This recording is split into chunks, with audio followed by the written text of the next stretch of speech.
I don't want to lose. I hate losing.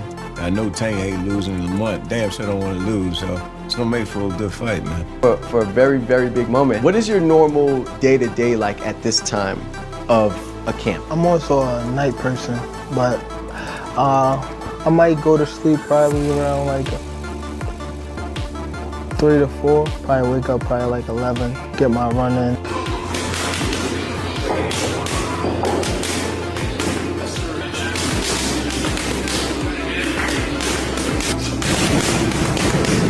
As Tank Davis gears up for his March 1st showdown against Lamont Roach, his training camp is all about intensity and focus.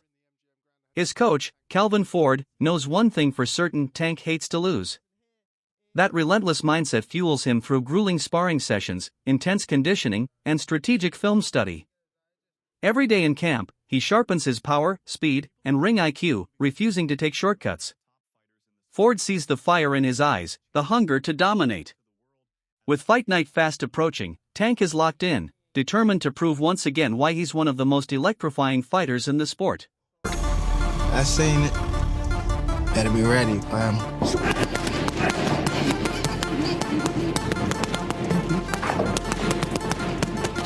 I don't want to lose. I hate losing. I know Tank hate losing. Lamont damn sure don't want to lose, so it's gonna make for a good fight, man. Tank Davis's pad work is all about speed, power, and precision. Every session is high intensity, packed with non-stop movement and explosive combinations. The crack of his punches smacking the mitts echoes through the gym as he unleashes rapid-fire hooks, uppercuts, and counters with pinpoint accuracy. His footwork is just as sharp, cutting angles, staying balanced, and keeping himself in perfect position to strike. Pad work isn't just about offense, it sharpens his defense, too. He rolls under shots, slips punches, and reacts instantly to any opening. The pace never slows, pushing his conditioning to the max. Even when fatigue sets in, he keeps firing, refusing to let up. Every combination is drilled until it becomes second nature, ensuring he's razor-sharp when fight night arrives. These sessions simulate real fight scenarios, preparing him for anything in the ring: counterpunching, attacking off angles, setting traps. Everything is practiced with a purpose. His reaction time, power, and endurance are tested through multiple high-intensity rounds. With March 1st approaching, pad work remains a crucial part of his preparation. It's where he fine-tunes his explosiveness, builds fight-ready stamina, and locks in his game plan. Every session is a reminder he hates losing, and he's training like it.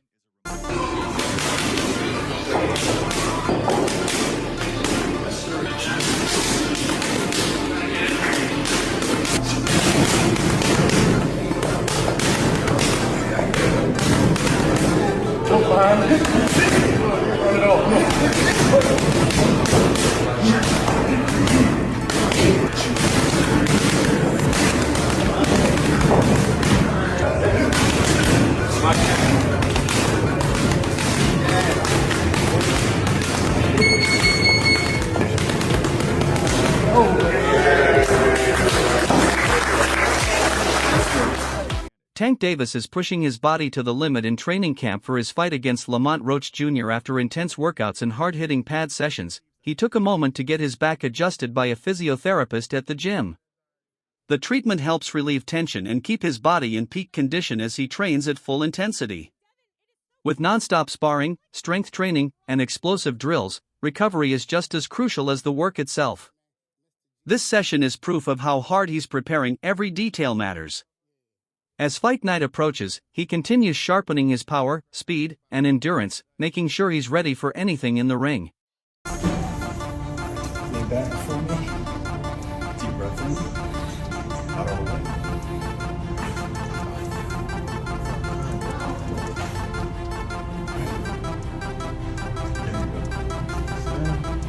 Tank Davis has revealed that his training schedule isn't set in stone. Some days, he runs in the morning, other times, he prefers hitting the pavement at night. For him, it's all about what feels right and best supports his preparation. Unlike many fighters who stick to strict morning runs, Tank listens to his body and adjusts accordingly. "I don't always run in the morning, sometimes I run at night," he shared, emphasizing that his training isn't locked into a rigid routine. Some days, early morning work makes sense, while on others, he feels stronger running in the evening. But his grind doesn't stop at running. He also puts in hard sessions at night, whether in the gym or at home. Due to certain limitations, he can't always train outside, but that doesn't stop him. If necessary, he gets the work done indoors, hitting the treadmill, shadowboxing, or focusing on strength and conditioning. His dedication never wavers, constantly fine-tuning his body and sharpening his skills. As he prepares for his fight against Lamont Roach Jr., his flexible training schedule ensures he performs at his best, morning or night, in the gym or at home. No matter where he is, Tank stays locked in, always putting in the work to be fully ready for fight night. Like day one in the camp, I start running probably like, it's different times. I might don't feel like running in the morning, I might run at night. It all depends what fits you. Like, I'll run in the morning, if I don't, I'll run at night. Train probably like 2 or 3. If I want to do something again, I train at night, or I run, and that'll be it. But when I'm in camp, I really don't go outside. Like, it's hard for me to go outside, so I just be in the gym and home. That's it. Like, I don't go nowhere. Tank Davis is putting on a show in training camp, unleashing pure power on the pads as he prepares for his fight against Lamont Roach Jr. Every punch lands with explosive force, echoing through the gym as he drills vicious combinations. His intensity is unmatched, proving once again why he's one of the most dangerous punchers in the sport. His hands move with lightning speed, but the power behind each shot is undeniable. The pads absorb the impact, yet the sheer force of his punches is enough to shake anyone standing in front of him. His body mechanics are flawless, generating knockout power from his legs, twisting his core, and driving every punch with perfect technique. Beyond raw strength, his movements are calculated. He cuts angles, sets up counters, and seamlessly blends speed with devastating force. Training at this level ensures he's fully prepared to dominate when he steps into the ring on March 1st. With every session, he's sending a message: he's coming in stronger, sharper, and more dangerous than ever. Lamont Roach Jr. better be ready, because Tank is locked in, and he's ready to make another statement.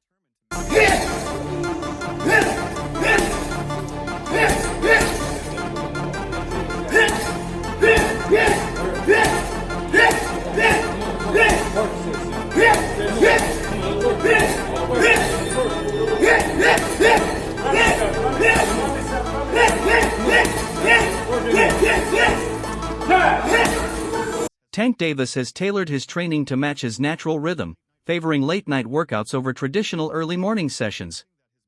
Understanding that his body responds best to nighttime training, he starts his day around 11 a.m., ensuring he gets the necessary rest to recover from the previous night's intense work. Rather than diving straight into hard training, Tank eases into his day with a focus on recovery and preparation. After waking up, he fuels his body properly, then takes additional time to rest before gearing up for the night ahead. His schedule isn't rigid, he listens to his body and adjusts when needed. Mornings are for light exercises that keep him active without overexertion, such as stretching, mobility drills, or shadowboxing. These sessions help keep his muscles engaged while setting the stage for the high-intensity work to come. But when night falls, that's when the real grind begins. Tank pushes through demanding workouts, whether it's sparring, heavy bag work, or intense conditioning. He thrives under the lights, channeling his energy into sharpening his power, speed, and endurance. Running is also a key part of his preparation, often done late at night when he feels most in sync with his body.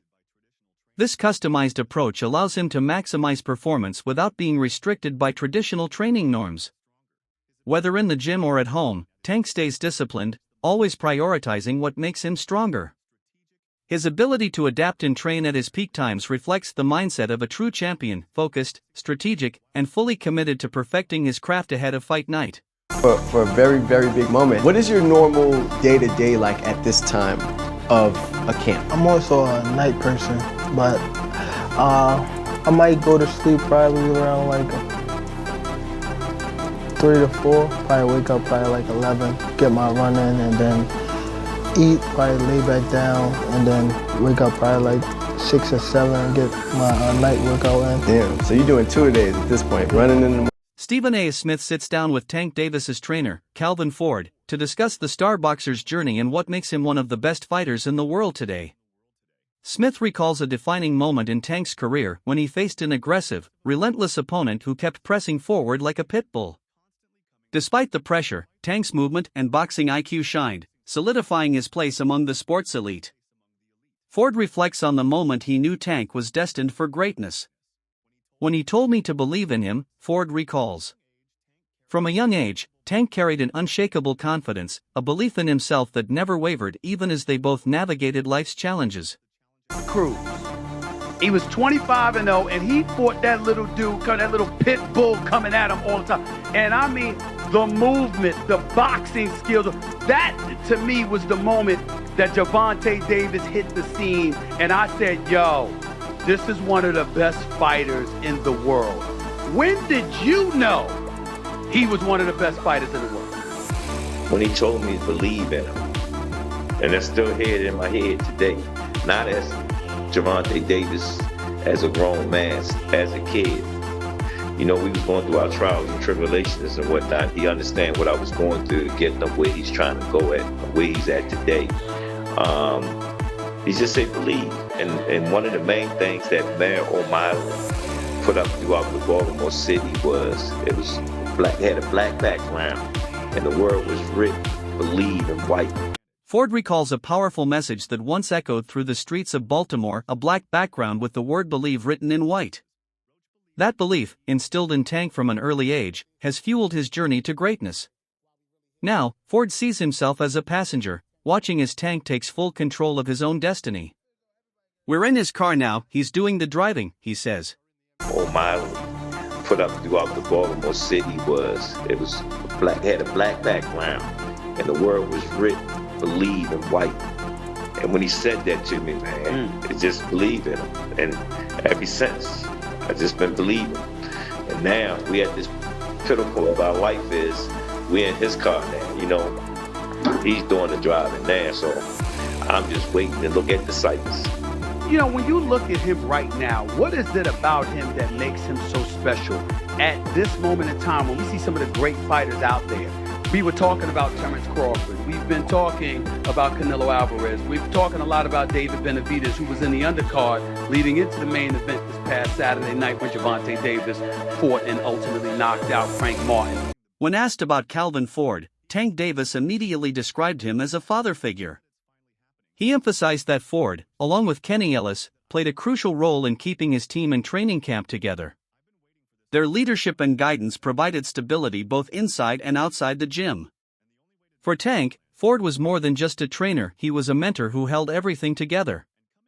Without him, Tank believes his path might have been different, as the gym gave him the love, discipline, and structure he needed to succeed. Calvin Ford, what does he mean to you when you hear that name? What does it mean when you first hear that? A father. And then he's one of the guys that held a lot of this, like, this whole family together. Him with Kenny, but for sure, like, them two, they held the whole camp together, for sure. Wouldn't be here without him? Would you say that?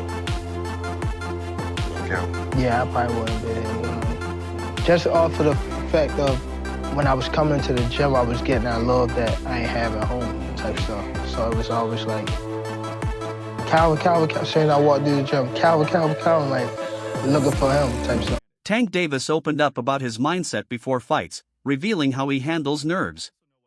He admitted that doubts occasionally cross his mind, but he never lets them overwhelm him. Any anxious feelings disappear the moment he begins his ring walk. At that point, there's no turning back, and he thrives on the energy of the crowd. He compared the feeling to guarding top athletes like LeBron James in basketball. Rather than fear, he experiences excitement and eagerness to perform. Even in high-pressure moments, he feeds off the adrenaline. Tank recalled a time when he hit his leg on a microphone after a backflip celebration, emphasizing how locked in and energized he is when competing. For Tank, the thrill of the fight always outweighs any nerves. But I don't never get nervous. I mean, like, too nervous, like when I'm about to, like, the ring walk. Right. Like, as soon as the ring walk is, I switch to, like, if I'm nervous in the back of the room, like, as soon as the ring walk, Yeah, switch. all gone. It's all gone. Yeah. Cause it's like I can't turn back, and then I get a thrill off of like the people. As soon as I see it, like damn, this mine. See, because I would guard Kobe, I would guard LeBron, and I'm thinking like, I'm not nervous, I'm excited, I can't wait to get out there and guard these motherfuckers. Like that was my mindset, so I couldn't wait to get to it. Yeah. So it would be, I wouldn't think that my mind was nervous, it was just more excitement, but I get what you're saying, yeah. I know when your team do get nervous though. And there was one fight where you turned the back flip and you hit your leg on the microphone. I saw that, I'm like, okay now, bro. Yeah. Respected boxing trainer and analyst Teddy Atlas has been one of the strongest advocates for Tank Davis's overall skill set. While many fans and analysts focus on his devastating knockout power, Atlas believes it's Tank's intelligence, patience, and strategic approach that truly set him apart. Tank is the most complete fighter in boxing today, Atlas stated. People see the knockouts, but what they don't see is the setup. Tank isn't just throwing wild punches, he's looking for the right key, the right angle, and once he finds it, he knocks his opponent out. This breakdown highlights a crucial aspect of Davis's fighting style, his ability to adjust in the ring. Many power punchers rely solely on their strength, but Tank is different. He takes his time, studies his opponent's habits, and gradually picks them apart. His approach is calculated, not reckless, making him one of the most dangerous fighters in the sport. He reminds me of the old-time janitors, the superintendents in the big buildings, those big buildings, and they had a big brass key ring about this big with 1,000 keys on it. But every key, they knew that key was for a certain door to get into the building. When he's moving around, I'm saying, he's the super with that big key ring, and he's looking for the right key to get in the door. You're great with the analogies. I love the analogies. And he finds the right key. He does. He doesn't walk into a room and like, bang, oh my God, I should open that door. And a lot of guys do. Romero walks into that room. Garcia walks into that room, So he don't. And that's part of what separates him and makes him a guy that's one of the most complete fighters right now of all time. Atlas praised Tank's patience, setting him apart from other knockout artists. Tank doesn't waste punches, he forces opponents into mistakes and capitalizes. This discipline allows him to stay composed, waiting for the perfect moment to strike. His ring IQ shines in how he sets traps, controls distance, and keeps opponents uncomfortable. Whether with feints, footwork, or counterpunching, Tank always has a plan. This reinforces that Davis is more than a knockout artist, he's a strategic fighter with precision, making him one of the most complete boxers today. Showbiz, a popular boxing analyst, also highlighted Tank's fight IQ and strategy. While some focus on his size, Showbiz says Tank's intelligence and precision make him a legend at 140. Tank isn't a big guy, but he hits with strategy and IQ, that's what makes him great, Showbiz said. Unlike other power punchers, Tank breaks opponents down, creating openings before landing devastating shots. His ability to read opponents in real time and adapt mid-fight makes him dangerous against any style. Showbiz also noted Tank's blend of speed, power, and skill makes him one of the most complete fighters. He's so talented and punches so hard, that's what great ones do, he said. Tank's knockout power is undeniable, but his ring IQ is what sets him apart. His footwork, head movement, and distance control always keep him in position to land the perfect shot. Showbiz's analysis underscores that Tank's greatness isn't just about power, it's how he uses it. His IQ, timing, and strategy make him elite, and as he dominates at 140, it's clear he's in a league of his own. My thing was, it wasn't that he's a big guy who could go to 140. It was that he's so talented and punched so hard that those skill sets can carry up with them in weight. That's what the great ones do. They have that ability. That's why I mentioned Floyd Mayweather wasn't 154, but his skill set was so good. The difference between Tank and Floyd is that Tank got the type of power. When you got power that carry up like Pacquiao, you can move up many weight divisions. Not just, the two that he primarily fought in. We saw him dribbling Mario Barrios off the canvas, so we saw him do it at 140. That's a wrap for today's video. Stay tuned and see you next time.